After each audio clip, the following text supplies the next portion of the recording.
उसके बाद मैकल डिवर्टिकुलम। मैकल डिवर्टिकुलम जब एम्ब्रियोजेनेसिस हो रही होती है तो अर्ली एम्ब्रियोजेनेसिस में जब हमारी स्टमक डाइजेस्टिव सिस्टम बन रहा होता है तो नीचे ये यॉर्क सैक होती है,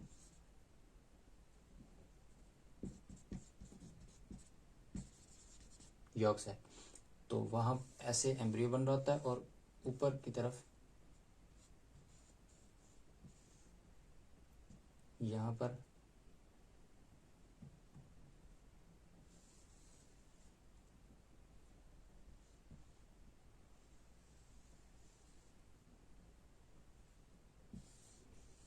एलेंटॉइस मौजूद होती है और यहाँ पर कनेक्टिंग स्टाक मौजूद होती है। तो ये जो कैविटी है इसको कहते हैं वेटलिन कैविटी, वेटलिन डक्ट भी कहते हैं, वेटलिन डक्ट। जब वेटलिन डक्ट की फ्यूजन सही नहीं होती, जब इसमें कोई अबनॉर्मेलिटी पैदा हो जाती है तो वो उससे फिर क्या बनता है, मैकल डिवर्टिकुलम। मैकल डिवर्टिकुलम सिर्फ इसकी सिर्फ वेटलिन डक्ट की वेटलिन डक्ट की एबनॉर्मेलिटी की वजह से ये मैकल डिवर्टिकुलम बनता है। तो मैकल डिवर्टिकुलम ये ज़्यादातर मेल्स में होता है, ट्वाइस, 2 टाइम मेल्स में होता है, और 2% ये वर्ल्ड पॉपुलेशन को टारगेट करता है, पॉपुलेशन। ज़्यादातर ये इलियम पार्ट में मौजूद होता है, जो स्मॉल इंटेस्टाइन का लास्ट पार्ट है, इलियम पार्ट, वहाँ पर मौजूद होता है। और ये 2 इंचेस का होता है। और मैकल डिवर्टिकुलम ये जो पेरिटोनियल कैविटी होती है ये प्रोट्यूड वहाँ पर ऐसे प्रोट्यूड करता है। ये ऐसे नहीं है कि ये स्मॉल इंटेस्टाइन है और अंदर की तरफ ये प्रोट्यूड करे, नहीं, ये बाहर पेरिटोनियम की तरफ प्रोट्यूड करता है, इस तरह इसकी प्रोट्रूजन होती है। तो इसमें अगर इसमें भी स्मॉल इंटेस्टाइन के सेल्स मौजूद हैं, ज़्यादातर स्मॉल इंटेस्टाइन के इसमें सेल्स जो होते हैं स्मॉल इंटेस्टाइन के मौजूद होते हैं। फिर बाद में जब ये जो स्मॉल इंटेस्टाइन के सेल्स अगर एसिड प्रोड्यूस करते हैं तो फिर वो डैमेज करता है सराउंडिंग लेयर को।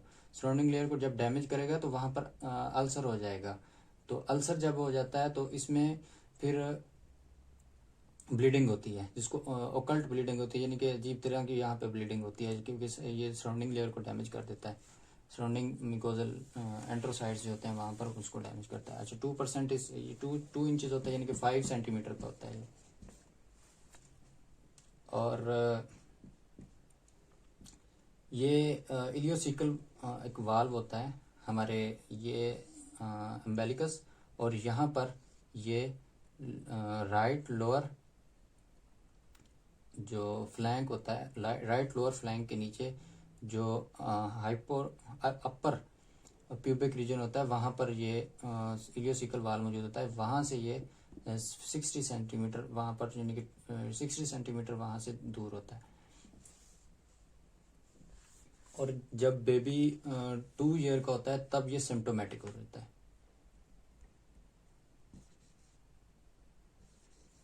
As by 2 year, age by 2। तो ये इसकी रूल ऑफ 2 है।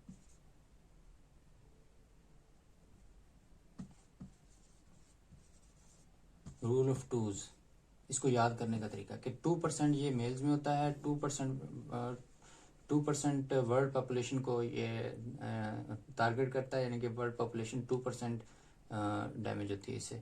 और फिर ये 2 इंचेस का होता है, 5 सेंटीमीटर का। और ये एज 2 ईयर का जब बच्चा हो जाता है तो वहाँ पर फिर ये अपनी सिम्टम्स जाहिर करने लग जाता है। इसमें एक तो अल्सर हो सकता है, पेप्टिक अल्सर, पेप्टिक अल्सर क्या होता है, जब गैस्ट्रिक, पेप्टिक अल्सर दो तरह का होता है, एक डोडिनल अल्सर होता है और एक होता है गैस्ट्रिक अल्सर। तो पेप्टिक अल्सर एक्चुअली होता क्या है, जब एसिड से ज्यादा सिक्रीट होने लग जाए, यानी कि HCl ज्यादा सिक्रीट होने लग जाए, तो वो गैस्ट्रिक लेयर, गैस्ट्रिक मुकोजा होती है, उसको डैमेज करता है, फिर वो वहां से वहां पे स्लफिंग करता है, उसकी स्लफिंग करता है गैस्ट्रिक म्यूकोजा की, फिर वो वहां पर एक तो ब्लीडिंग होती है गैस्ट्रिक अल्सर की, पेप्टिक अल्सर की, वहां पर जो म्यूकोजल वाल होती है वहां पर उसकी ब्लीडिंग होती है, और वहां पर जो फूड डाइजेशन सही नहीं होती, बाज़ दफ़ा ये होता है कि फूड, ये अगर डोडिनम में हो तो वहाँ पर ये आयरन डेफिशिएंसी, एनीमिया भी हो सकता है, और वहाँ पर चूँकि वहाँ पर ये आयरन डेफिशिएंसी एनीमिया हो सकती है, क्योंकि डोडिनम में जाकर ये आयरन जाके ऑब्जर्व होता है। मेनली ये पेप्टिक अल्सर एसिड की सिक्रीशन जब ज़्यादा हो जाए तब होता है ये। तो उसके बाद पाइलोरिक स्टीनोसिस, ये क्या होती है? Pyloric stenosis, pyloric stenosis, pyloric stenosis में ये होता है कि जो पाइलोरिक रीजन होता है, जिस तरह मैंने ये दोबारा ड्रा कर देता हूँ,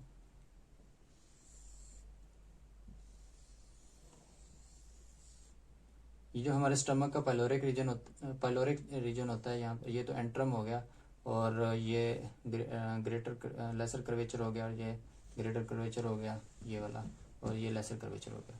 तो ये पाइलोरिक स्फिंक्टर होता है, यहाँ पर स्टीनोसिस हो जाती है। ये monozygotic,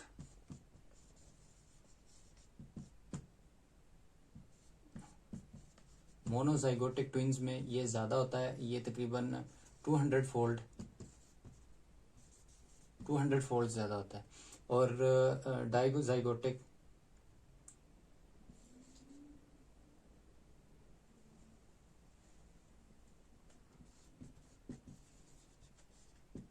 dizygotic twin, monozygotic twins वो होते हैं जो एक ही शक्ल के होते हैं, और ये प्लेसेंटा इनका शेयर्ड प्लेसेंटा होता है, एक ही प्लेसेंटा होता है।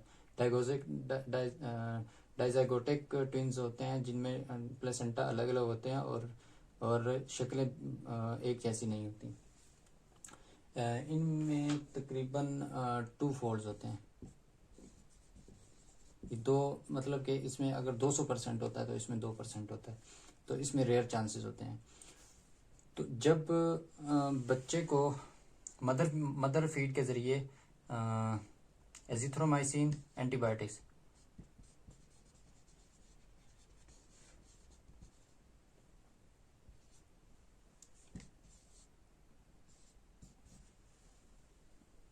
और एरिथ्रोमाइसिन,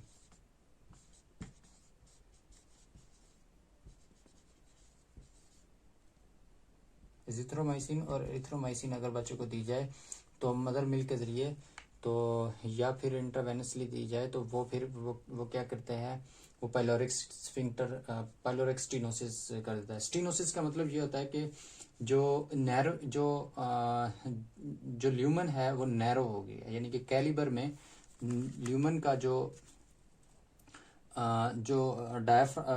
डायमीटर है ल्यूमन का, वो कम हो गया है। तो स्टीनोसिस का ये होता है। स्टीनोसिस मतलब कि स्केरिंग हो जाती है वहाँ पर, या फिर इन्फ्लेमेशन की वजह से स्टीनोसिस हो जाती है, तो इसमें ये कॉम्प्लिकेशंस इसकी होती हैं। सो इससे भी ये एंटीबायोटिक्स देने से भी ये हो जाता है। तो इसमें ये देखना है कि हमने, ये राइट पार्ट है हमारे स्टमक का और ये लेफ्ट पार्ट है, तो राइट से लेफ्ट जो है हाइपर पेरिस्टालसिस होती है, जो कि फीडिंग के वक्त भी देखी जा सकती है। इसमें एक ये याद रखने का पॉइंट है। और दूसरा इसमें यह है कि जो हमारे जो स्टमक है, जो पूरा डाइजेस्टिव सिस्टम है, इसकी लेयर्स होती हैं, जिस तरह के म्यूकोजल लेयर होती है, फिर सब म्यूकोजल लेयर होती है, फिर उसके बाद मस्कुलरिस प्रोपिया होता है, फिर उसके बाद सब सीरस लेयर होती है, फिर उसके बाद सीरस लेयर होती है। जो ये तो म्यूकस लेयर, फिर सब म्यूकस लेयर, मस्कुलरिस लेयर। तो ये यहाँ तक अगर इसमें मस्कुलरिस लेयर में, मस्कुलरिस प्रोप्रिया में, यहाँ पर लिख देता हूँ मस्कुलरिस प्रोप्रिया। तो यहाँ पर जब इसकी हाइपरट्रॉफी हो जाती है या फिर यहाँ पर इन्फ्लेमेशन हो जाती है, यहाँ पर इन्फ्लेमेशन हो जाती है, तो ये भी इसी में मस्कुलरिस प्रोप्रिया में इसकी स्टीनोसिस, पाइलोरिक स्टीनोसिस कहलाता है। हाइपरट्रॉफी हो जाए इसकी, या फिर इस यहाँ पर इन्फ्लेमेशन हो जाए, तो स्कैरिंग हो जाए, तो फिर यहाँ पर पाइलोरिक स्टीनोसिस होती है। जो यहाँ पर फूड मौजूद है वो स्मॉल इंटेस्टाइन में आगे डिलीवर नहीं होती, तो फिर वो उसके ज़रिए उससे क्या होता है, फिर वोमिटिंग होती है और सही तरह से न्यूट्रिशनल डिमांड जो है वो पूरी नहीं होती। फिर जो मस्कुलरिस लेयर होती है वो उसको सर्जिकली रिमूव कर देते हैं, जिसको कहते हैं मायोटोमी।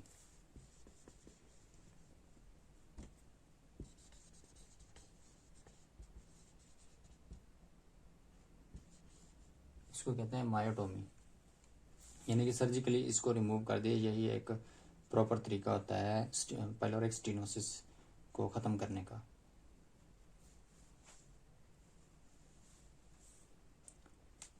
तो ये कार्सिनोमा की वजह से भी पाइलोरिक स्टीनोसिस हो जाती है, यानी कि कोई ट्यूमर यहाँ पे अगर मौजूद है तो उसकी वजह से भी इस पाइलोरिक स्टीनोसिस होती है।